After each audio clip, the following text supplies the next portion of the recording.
Hi, I'm Francesco Garripoli, and I'm happy to be sharing with you another installment of the Wuji Mountain Musings from here on Wuji Mountain in western North Carolina. And I'm excited this time, this particular Wuji Mountain Musing, to actually have in my hand a copy of the book. So the Qi Effect is now out and it's in bookstores. And if it's not in your bookstore, you can order it. People have been telling me around the country that they're ordering the book and actually seeing it on the shelves. So kudos to Cedar Grove Publishing, our beautiful publishing company in San Francisco. I put a lot into this book. And you know, the Wuji Mountain Musings are excerpts from the book. And I thought that was just a good way to be able to share. At the back of the book, there is a section called Wuji Mountain Musings. So I pick a random one out of the 108 that are there.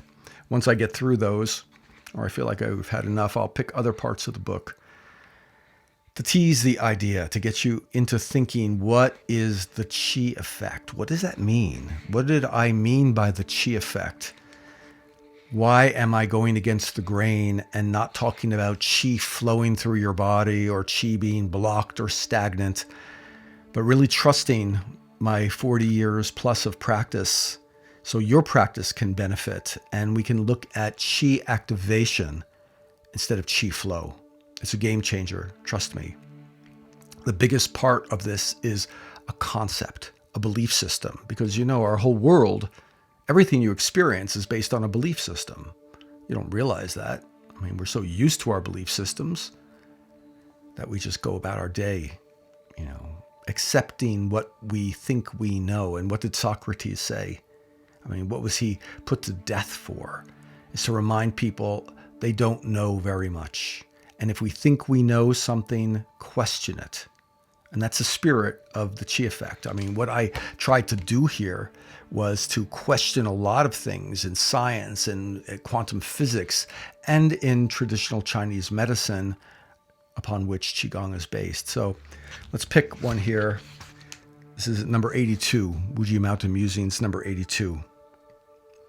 Nature is a fabulous mirror to remind us, just as our body is also a mirror of our flow, our choices, providing us with insights and hints about our life journey. You will polish this mirror because of the dedication you have to your personal practice, your path of self-discovery through meditation and personal practice. This book, the subtitle is Enhance Your Personal Practice. Chinese energy meets quantum biology. I care about your practice, just like I care about my personal practice. I don't start my day without a personal practice. Meditation and Qigong and yoga happen to be my personal practice. It extends out into what I call applied Qigong.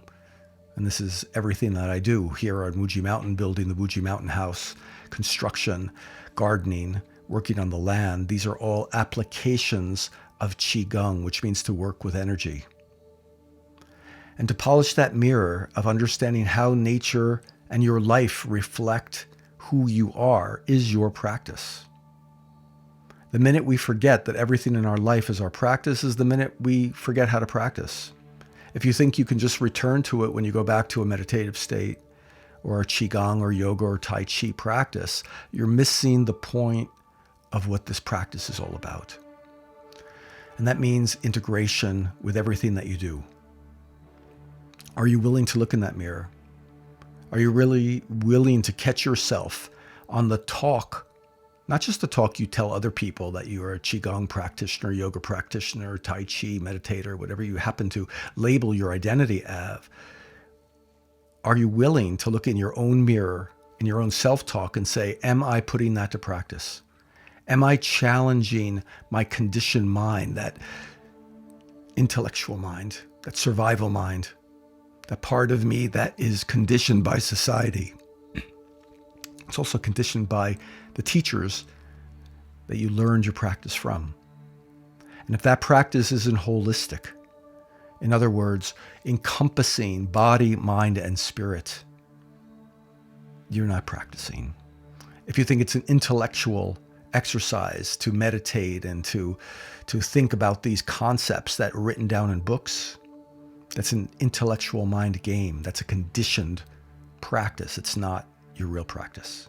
If you're doing it just for the physical part because you feel sick, it's laudable, and you want to keep your body healthy, which is also a great practice, and you stop there, you've put a barrier up to your wholeness. And that's not really a personal practice. So you can see how the intellect and the physical can be very seductive limits in terms of what you do in your personal practice. The real question when you look into that mirror is asking yourself, am I engaging at the heart level? Am I engaging my third mind? I talk in this book about three minds. I talk about the intellectual mind and the survival mind. And the most important mind, I think, to me, and the transformation we need to navigate through the world in these crazy times right now, is the intuitive mind. This is the heart mind. This is the pathway to Shen, where we talk about spirit. It's the only mind that can't be conditioned. And right now we're living in a world where your conditioning, whether you know it or not, is forcing you to pick sides and making you think that you can come to a conclusion about a world situation, whether it's a war or a famine, whether it's a political situation, whether it's an economic challenge, whether it's a political, social, or personal decision. If you jump to a conclusion, if you pick a side, so to speak, and feel like you have the right side, you have to stop and ask yourself, how much of this quick Pavlovian knee-jerk response is from my conditioning?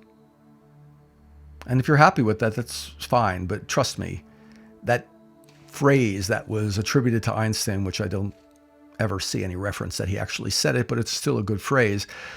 The thinking that got you into a problem is not the thinking you need to get out of the problem. It's a paraphrase. You have to come up with an unconditioned pathway, and that's looking deeply into the mirror, and that's very difficult to do. The best way is to use one of the spiritual techniques I have shared in many workshops, and I will continue to, and it's called stop. It's called saying no. It means every time a thought comes up and you feel like you have an answer, you feel like you are set in your decision about a world situation, something in current events,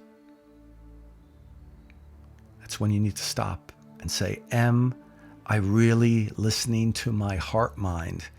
Am I connecting at the deepest Shen spirit level to my intuition, my intuitive mind? Or, which is what we all fall prey to, and you have to really think about this, it's very difficult to do, are you falling prey to your conditioning? This could be your social, societal, religious, epigenetic, which means it's subconscious conditioning, maybe not even from this lifetime experience, until you're courageous enough to face that and ask the real deep questions it takes to say, no, I'm going to stop right now, even though I feel safe and secure with this decision I've made. Maybe, just maybe, as Socrates says, I don't know everything. I'm not qualified to know everything. In a dynamic, infinite universe, trust me, you don't know everything. Even in a local universe, you don't know everything. And that's a freeing space to get into. So if you want to really get on a pathway of reducing your anxiety, of really finding a deep security in your confidence, that means to be with trust, please don't trust your intellect. And don't trust your survival mind. They're very good tools to get into a place of discussion. But find people that you can talk with and share with that you don't agree with, but you meet at the intuitive mind level. This unconditioned, unconditionable mind, which is a very big bandwidth, it's just not supported in modern thinking, is your pathway to freedom. because the intellectual mind is much better at intellectualizing than the intellectual mind. It's much better at survival than your survival mind. And it's definitely the tool you need to navigate through these challenging times, because it's from our intuitive mind that you can drop into your heart resonance. And with that heart resonance, remember that you are contributing to an energetic universe. And every prayer that you make, every intention that you hold that comes from that heart resonance will be contributing positively to a world that so desperately needs your heart and your intuitive mind and your Shen connection to spirit, because we're all connected. We live in an entangled infinite universe, and every prayer you have, every intention you have for peace, every thought you carry about positivity for the good of others and kindness will be exactly what the world needs right now. And it's exactly what you're being asked to do. This is the Qi effect. This is what it means to remember that we are energetic bodies, including our mind and thoughts. And we contribute deeply to this planet on an energetic level. Thoughts are energy. Intentions are energy. And the world needs you right now.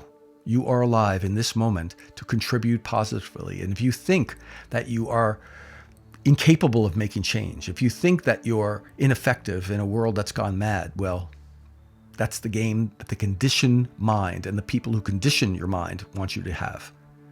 So let's all come together in a deep way. Use the Qi effect. Activate Qi on the body, mind, and spirit level. And together we can affect positive change in a world that deeply needs it. Peace.